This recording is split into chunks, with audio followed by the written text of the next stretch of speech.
संक्षिप्त परिचय। संत कृपाल सिंह जी महाराज परम संत, सद्गुरु और विश्व मानव एकता के महान संदेशवाहक संत कृपाल सिंह जी महाराज का जन्म 6 फरवरी 1894 को रावलपिंडी जिले के गांव सैयद कसरा, जो अब पाकिस्तान में है, एक साधारण और धार्मिक परिवार में हुआ।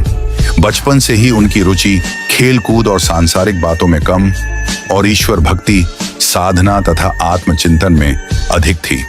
बाल्यावस्था में ही उनके भीतर आध्यात्मिक चेतना के गहरे संस्कार दिखाई देने लगे थे।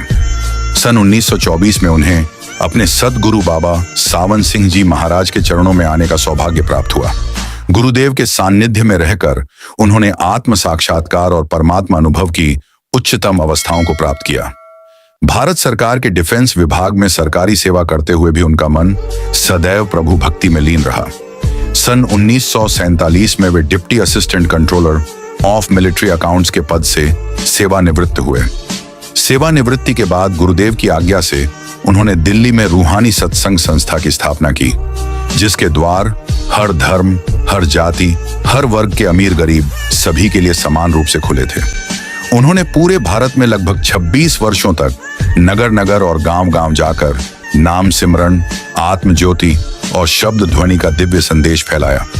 उन्होंने सिखाया कि इस संसार के सभी धर्म एक ही परमात्मा तक पहुंचने के अलग अलग मार्ग हैं और सभी की मूल शिक्षा प्रेम, करुणा और सेवा ही है।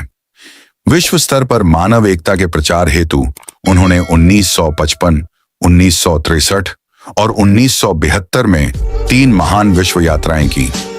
फरवरी 1974 में दिल्ली में आयोजित ऐतिहासिक विश्व मानव एकता सम्मेलन उनके जीवन की एक महान उपलब्धि रही, जिसमें दुनिया भर से धार्मिक नेता और साधक एकत्र हुए।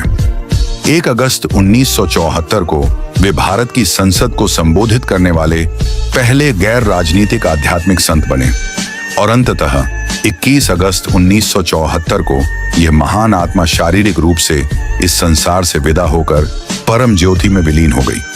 आज भी संत कृपाल सिंह जी महाराज की शिक्षाएं, वाणी और दिव्य संदेश लाखों लोगों के जीवन को प्रेम, शांति और आत्मबोध के पथ पर अग्रसर कर रहे हैं।